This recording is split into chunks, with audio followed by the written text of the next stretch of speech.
Sesaat lagi Anda akan mendengarkan program Renungan Sahabat Seperjalanan bersama Pendeta Wendy Pratama. Selamat mendengarkan.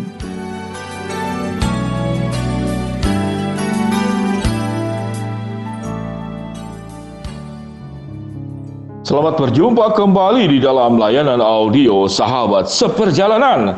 Hari ini adalah hari Senin 29 Maret 2021. Tema renungan dan saat teduh kita dengan judul Perjamuan Terindah.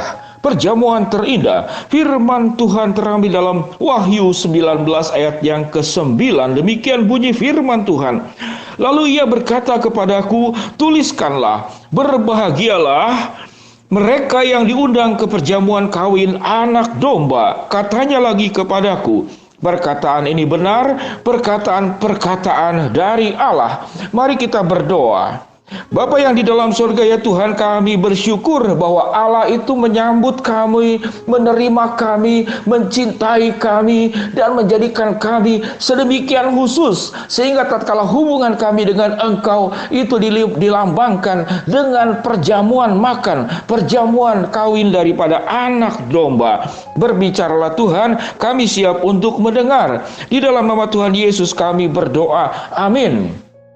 Sahabat seperjalanan yang dikasihi Tuhan, firman Tuhan itu menggambarkan sedemikian dalam, sedemikian luar biasa kedekatan Allah kepada kita. Bagaimana Allah menerima kita, bagaimana Allah mencintai kita, dan bagaimana Allah memperlakukan secara spesial dan khusus. Boleh dikatakan Tuhan itu menjadikan engkau pribadi-pribadi VIP, very important person. Pribadi-pribadi yang sangat penting di hadapan Allah.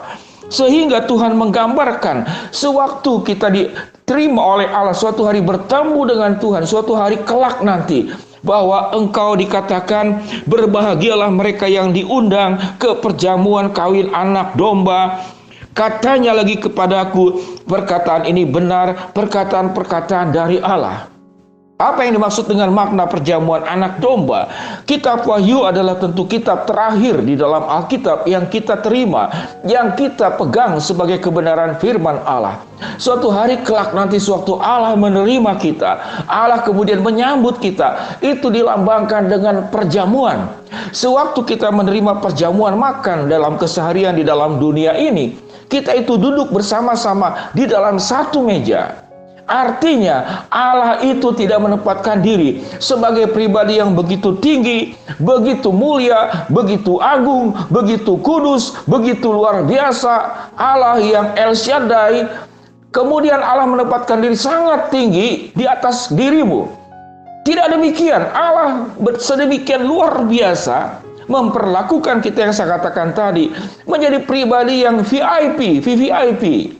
Very, very important person. Orang yang sedemikian spesial sampai Tuhan menggambarkan bagaimana menerima kita itu dilambangkan dengan perjamuan kawin. Perjamuan tentu itu bercerita tentang makan. Dalam kitab Wahyu 3 ayat 20 dikatakan apa? Lihat, aku berdiri di muka pintu dan mengetuk. Barang siapa yang mendengar suaraku dan kemudian membukakan pintu, aku akan masuk ke dalamnya, dan engkau akan bersama-sama dengan aku makan, dan engkau juga akan makan bersama-sama dengan aku. Sahabat seperjalanan, pribadi mana di dalam dunia ini yang kemudian memperlakukan kita tatkala ada perbedaan derajat, kita diperlakukan secara khusus. Kalau ada majikan mengajak makan, kemudian supir makan bersama-sama, itu sudah luar biasa. Kalau ada majikan membawa pembantu dan makan bersama-sama, menu yang sama, kemudian berbicara yang sama, itu juga luar biasa. Mungkin makan bersama, namun engkau karena menjaga suster itu, menjaga cucu atau menjaga anak kita, namun tidak akan diajak ngobrol secara setara. Tetap saja dia adalah pembantu, tetap saja dia adalah asisten, tetap dia adalah sebagai penunggu anak. Hati manusia pada dasarnya itu secara tidak sadar kita itu membedakan. Sehingga senyuman kepada orang tertentu dan senyuman kepada orang yang tertentu bisa berbeda. Orang yang spesial buat kita itu senyumnya lebih lebar. Orang yang kurang spesial, yang kita anggap kasta yang lebih rendah, itu dianggap tidak spesial. Berjabat tangan juga sama. Sewaktu orang yang penting, orang yang kemudian memberikan keuntungan kepada kita, kita akan shake hand dalam bahasa Inggris itu. Artinya apa? Shake hand itu. Tangannya itu digoyang, bukan hanya salaman. Digoyang sambil tepuk-tepuk pundak. Halo, apa kabar? Bagaimana, baik atau tidak? Saya doakan kamu lancar. Segala sesuatu, doa-doa terbaik keluar dari mulutmu sendiri. Karena ada kepentingan. Namun kepada orang tertentu mungkin tatapan mata pun berbeda. Raut muka pun berbeda, sinar muka pun berbeda. Inilah manusia. Sahabat seperjalanan yang dikasihi Tuhan, tatkala kita memasuki sebuah perjamuan-perjamuan yang ada di dalam dunia ini, itu harus ada hubungan kait mengait saling menguntungkan. Kalau perjamuan nikah tentu karena hubungan keluarga, hubungan dekat, hubungan bisnis, teman masa lalu, dan seterusnya.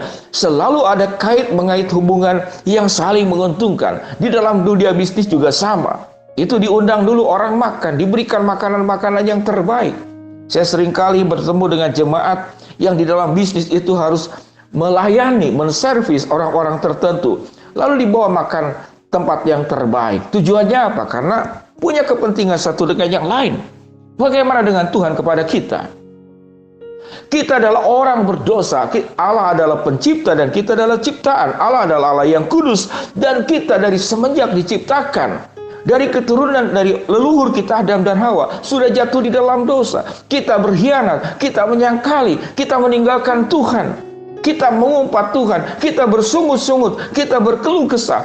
Segala hal yang buruk kita sampaikan kepada Allah dan Allah memberikan segala yang terbaik untuk dirimu.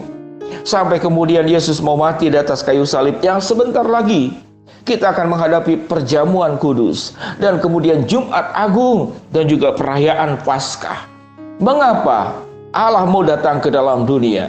Karena Dia mencintai kita. Membuat diri Allah itu sama dengan manusia, bahkan dikatakan sampai mati di atas kayu salib untuk kita semua. Apa yang kita akan pelajari dalam suasana Jumat Agung dan Paskah ini? Bahwa Allah tidak punya kepentingan terhadap kita. Kepentingan Allah itu tanpa kepentingan untuk mendekati kita. Kepentingan Allah adalah karena engkau dianggap sebagai pribadi yang penting, yang dikatakan tadi. Pribadi VIP, very important person. Kalau secara kualitas kita tidak punya kualitas, tapi mengapa Allah memperlakukan kita sedemikian spesial, sedemikian khusus, sedemikian istimewa? Karena Allah mencintai kita.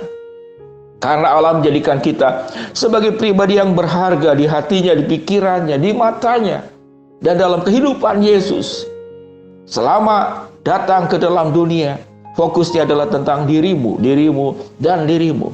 Sahabat seperjalanan yang dikasihi Tuhan, mari kita memaknai tatkala kita mengalami luka-luka kehidupan karena hubungan-hubungan yang salah satu dengan yang lain, yang tersakiti oleh manusia, yang kemudian kita dihianati, kita dimanfaatkan, kita dikucilkan, kita digeser, kita diinjak, kita dilupakan, kita tidak diingat.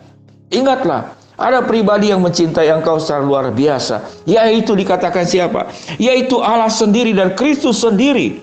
Yang dikatakan, lalu ia berkata kepadaku, tuliskanlah, berbahagialah mereka yang diundang ke perjamuan kawin anak domba. Katanya lagi kepadaku, perkataan ini benar, perkataan-perkataan dari Allah. Sedemikian istimewanya kita di hadapan Allah. Kita dicintai dan diangkat sebagai anak-anaknya. Perjamuan terindah adalah sewaktu kita mengalami hubungan yang mendalam dengan Tuhan. Segala luka kita di dalam relasi hubungan dengan manusia yang engkau membuat sakit hati, terluka, kepahitan, biarlah engkau lupakan semuanya itu, karena ada pribadi yang mencintai engkau tanpa batas. Ada pribadi yang menerima engkau sangat luar biasa dan menjadikan engkau sebagai pribadi yang sangat penting di hadapan Tuhan dengan cinta Tuhan yang luar biasa. Mari kita berdoa. Bapa yang di dalam sorga, dalam suasana Jumat Agung dan Paskah, kami boleh kemudian merefleksikan bagaimana Allah mengasihi kami, bagaimana Allah mencintai kami, bagaimana Allah menerima kami. Biarlah ya Tuhan kami bersyukur untuk segala perkara yang indah yang sudah Tuhan beri kepada kami.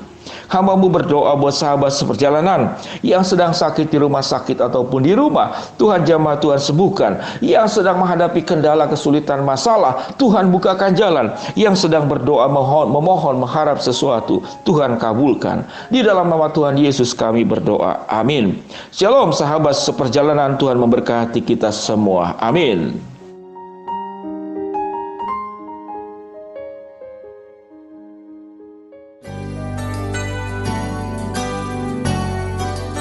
Anda baru saja mendengarkan program Renungan Sahabat Seperjalanan bersama Pendeta Wendy Pratama. Terima kasih atas perhatian Anda. Tuhan Yesus memberkati.